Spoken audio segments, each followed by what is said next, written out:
Merci beaucoup pour votre intervention. C'est à la fois passionnant et puis il y a un côté, vous voyez, je trouve de l'inquiétante étrangeté quand même avec ce bébé qui a l'air tellement vivant, notamment Paul. Donc moi ça m'a renvoyé beaucoup à des techniques qu'on retrouve aujourd'hui de plus en plus qui touchent en fait aux capacités d'immersion et de présence qu'on va mobiliser chez les professionnels justement pour évaluer comment ils réagiraient dans la réalité d'une situation dangereuse finalement.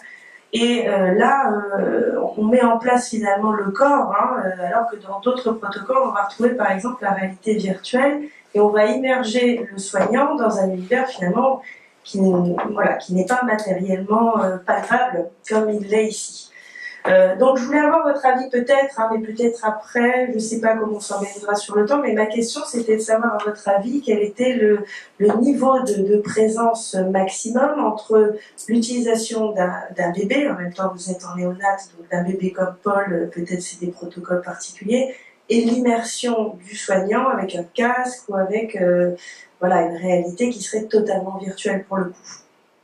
Ça, c'est une première remarque. La deuxième chose que j'avais notée qui était très intéressante dans votre intervention, c'est finalement l'élément émotionnel qu'on a du mal à mesurer ou qu'on a du mal à traiter de la part des soignants, qui va apparaître du coup quand ils sont confrontés à cette réalité-là, alors qu'on l'avait peut-être pas vu au niveau théorique avant, dans leur apprentissage.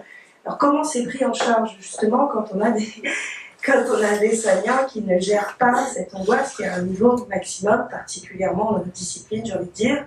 Mais voilà, c'est ma deuxième question. En tout cas merci. Et je vous allez répondre maintenant, ça ne oublie pas. Oui.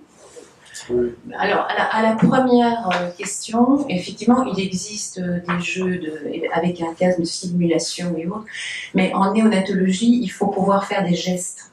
Il faut faire le geste de la ventilation. Le nombre de jeunes médecins qui nous appellent, on arrive vite en courant, et c'est parce que le masque est mal mis, donc il y a un geste procédural qu'il faut pouvoir maîtriser, et il faut pouvoir l'intégrer dans un algorithme qui est un algorithme médical. Chaque fois, c'est toujours très schématique, mais ces situations d'urgence, on les apprend de façon très schématique. Donc, telle étape, voilà, vous faites déjà ça. Si le geste est bien fait, évalué, il faut passer à l'autre étape. Et donc, on peut le faire en immersion, mais la personne ne va pas exécuter le geste. Et les cours de simulation sur mannequin inerte, j'en fais beaucoup, et la procédure n'est pas toujours facile à acquérir, surtout quand les soignants sont dans des maternités où ils ne sont pas souvent confrontés à l'urgence, et qu'il faut vraiment faire très attention à cela. Donc, ce genre de technique en pratique et où il faut effectuer un geste précis, on peut le faire vraiment en jeu vidéo, en immersion ou en 3D, mais je pense qu'il est indispensable que les gens fassent le geste et le mettent en pratique dans un scénario néanmoins.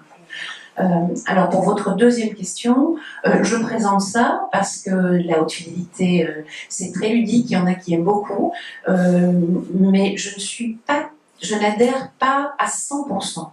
Parce que c'est, par exemple, les équipes de Lyon ont été les faire in situ avec des gens qui connaissent bien, des gens où il y a des psychologues, ou des gens où on peut débriefer des situations.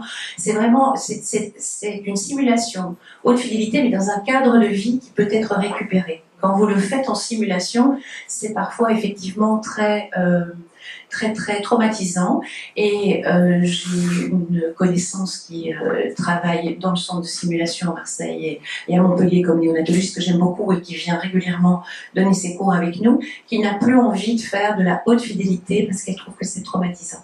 Alors tout ça est neuf, ça intéresse beaucoup de monde, il n'y a pas beaucoup de littérature même encore, où ça commence à venir, mais il n'y a absolument rien sur l'impact. Et personnellement, j'ai déjà vu des jeunes médecins, mais complètement inhibés. Il reste 10 minutes, ils ne font aucun geste, alors qu'ils travaillent très bien parce que le mannequin les déroute, parce qu'on me juge, parce qu'on me filme. Enfin, il y a des tas de choses à analyser et qui sont parfois effectivement traumatisantes. Je peux rebondir dessus. Je ne vais pas faire du politiquement correct, mais c'est pareil, on n'est pas là pour ça. Donc, il y a le problème du coût du matériel, et il y a le problème aussi des ressources humaines. C'est-à-dire que pour ça, il faut beaucoup d'enseignants. Aujourd'hui, la démographie des enseignants versus l'entrée des étudiants en médecine, c'est vraiment devenu très complexe.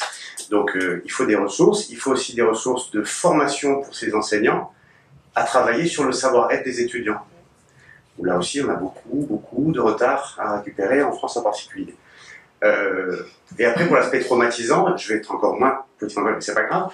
Ma génération, je pense que c'est moins traumatisant, le simulateur aussi haute fidélité soit-il, que le bloc opératoire à se faire hurler dessus par le chirurgien, l'anesthésiste. Voilà, je pense que le traumatisme, c'est peut-être mieux de l'avoir bien encadré. Voilà.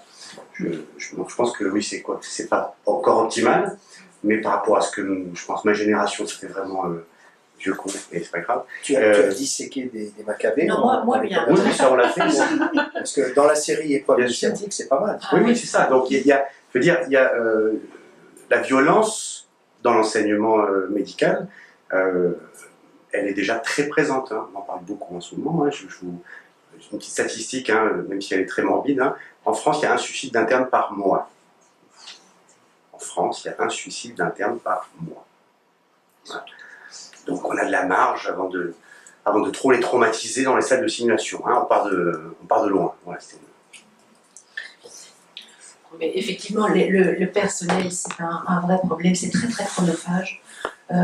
Et c'est un vrai problème. Et une autre chose pour laquelle je trouve que c'est très utile, du moins dans les mannequins inertes, c'est d'être dans un cadre européen où tous les formateurs ont une formation pédagogique vraiment justement à la discussion en mini-groupe et il n'y a absolument rien sur la haute fidélité.